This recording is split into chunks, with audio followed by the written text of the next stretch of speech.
So Charlie, you started a few years ago, BitInstant. It seems to be like a PayPal was for Bitcoin. Yeah, but Instant was the site that allowed people to buy Bitcoin in the days where it was almost impossible to buy Bitcoin.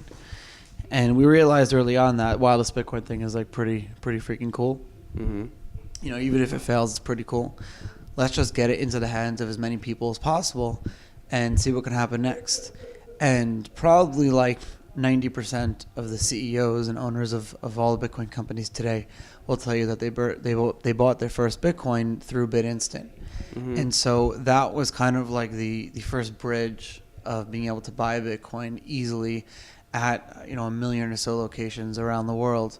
That really allowed and ushered in, paved the way for the Bitcoin economy to really emerge to what it is today. Mm-hmm.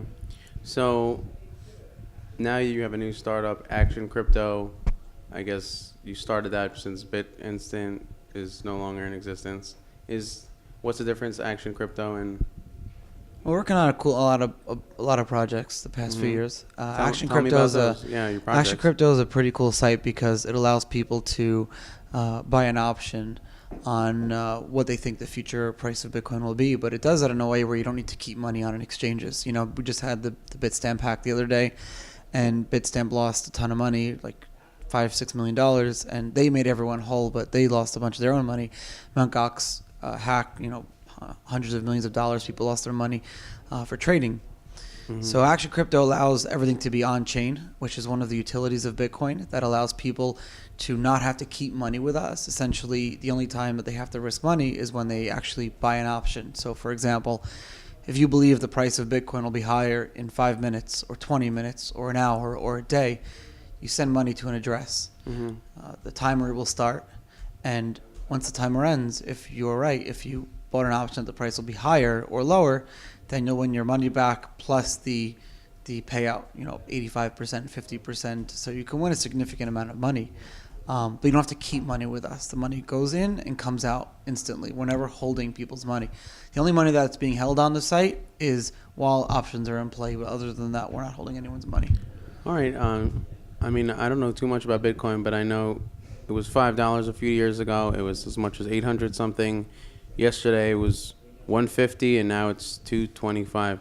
What do you say about people? It's not hard to stomach like those swings. And yeah, I know. It's crazy. I mean, this is maybe like the fourth or fifth bubble that we've been in the past 4 or 5 years, and I've lived through pretty much all of them. I've lived through the 50 cents to $10 down to $1. I've lived through the $2 to $36, then back down to $1, then going to 265, then back down to 50, and then going from 50 to 1,200, and now back down to 150, and then now back to 230 or whatever it is today. Someone told me something very wise, and he's not a wise person, but he said one thing that was very smart. He said, "Don't speculate with your rent." And so if you put in too much money that you can afford to lose, then you're going to get screwed. Yeah. Bitcoin is a very long-term investment. It's one of these things that you buy it and assume that you're not going to sell it for at least 5 years, because Bitcoin is built to appreciate and so or fail. So either two things will happen: the money will be worth more in a few years, or Bitcoin will be completely dead. But if you're trying to short-term trade, you got to be a super pro because it's very difficult to do. Shorting Bitcoin is very hard. I always joke that if I sell Bitcoin, that's when other people should buy, because I always lose money when I'm short-term selling or buying. All right. You hear a lot of things that Bitcoin is used for bad things like drugs or human trafficking, body parts. Is Bitcoin used for good as well? I mean, is there a lot of charity given with Bitcoin? Can you tell us? Yeah, other I mean, there's applications? tons of, in the early days of any new invention or new technology, the ones that need to use it the most are going to use it first. And so who are the ones that are being pushed out of the traditional financial system are drug dealers and all these different things. And so in the early days, it was widely known that Bitcoin was being used for illicit things. And unfortunately, I got caught up in that, and I got in trouble for it. But at the same time, I definitely am responsible for helping it pull out from under that negative stuff that was going on. It was difficult, but we did it, and now so much good is happening through Bitcoin charity. Tons of it. I mean, there's a forest in Florida that's run solely on Bitcoin that homeless people could live in, called Satoshi's Forest. That because homelessness is illegal in Florida, so if you're homeless, you're committing a crime. So people move into this forest, and they have tents and running water and bathrooms, and you could live for free there. And it's run and supported solely on Bitcoin. It's Satoshi's Forest. There's tons of money. The Bitcoin 100. There's this group that says that if your charity is willing to accept Bitcoin, we'll automatically give you 100 Bitcoin, which could be worth $100,000, which it was at one point. It's a lot of money being donated. So there's tons of money, tons of charity. But Bitcoin, more importantly, forget as a currency, but the blockchain itself, how it works, the fact that it eliminates middlemen, it eliminates corruption, and it forces responsibility and transparency. Because of that, you're talking about things like free and fair elections, and you're talking about things like being able to prevent human trafficking. And in fact, the human trafficking anti-human trafficking foundation, I forget what they're actually called, talked about Bitcoin at their Senate hearings, talking about how Bitcoin will prevent all these people from being able to traffic humans for sex slaves across the world, because of the fact that Bitcoin is a transparent system, and that if you simply be able to stop people from moving money around in the shadowy economy, it could really do amazing things and help out. And it has many years to go. We're still in the early 90s of the internet type situation, where even writing an email to someone required like a super understanding of programming and command line shell scripting, where to send an email, now sending an email is the easiest 2 buttons, and my grandmother can do it, and it took 20 years. So Bitcoin's going to take a lot of time, but the underlying technology is here to stay, and it's amazing. What do you think will happen like the next 10 years for Bitcoin?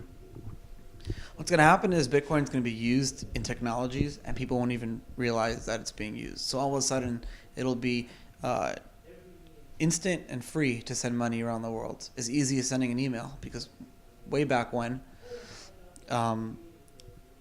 sending a message to someone took 3 days. That was the max. It would take 3 days to send a letter to someone. And all of a sudden, this concept of email comes out, and people make fun of it. They're like, who's ever going to send a message over the internet? They didn't even understand what the internet was.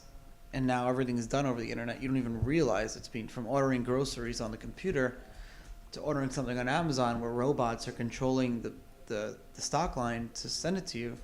Everything's being controlled by the internet now, and people don't even realize a lot of it. And similar is going to happen with Bitcoin. The financial system, the underlying technology, new Bitcoin 2.0 products are going to emerge that are going to allow money to be moved instantly, and it's going to change the way we do business. It's going to change the way we live our lives. Bitcoin is more of like an experiment. Mm-hmm. And it could fail as we know it today, but it's more of like a psychological or a socioeconomic experiment that allows people to like say, hey, if we just kind of create value out of thin air, if we say this is valuable and this is utility and this has real use, can it be worth something? Can it be a store of value? Can we send value over the internet? And so far, in 5-6 years so far, millions of people are kind of part of that experiment and agreeing that it is worth value. And It's kind of like its own nation without borders. it's exactly that. It's taking that globalized world that we have, and it's further globalizing it, because you got a guy that travels to 20 countries.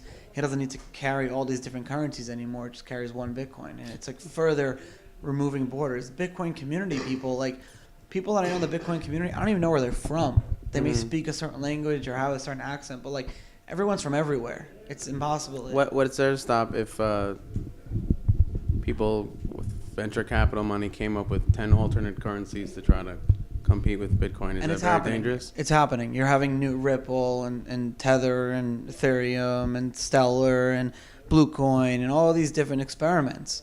And they're all really doing things differently than Bitcoin.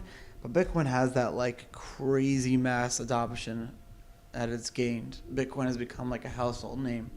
You go buy Scotch tape in the store, you may be buying the dollar brand of Scotch tape, but you're calling it Scotch, even though Scotch tape is the actual brand.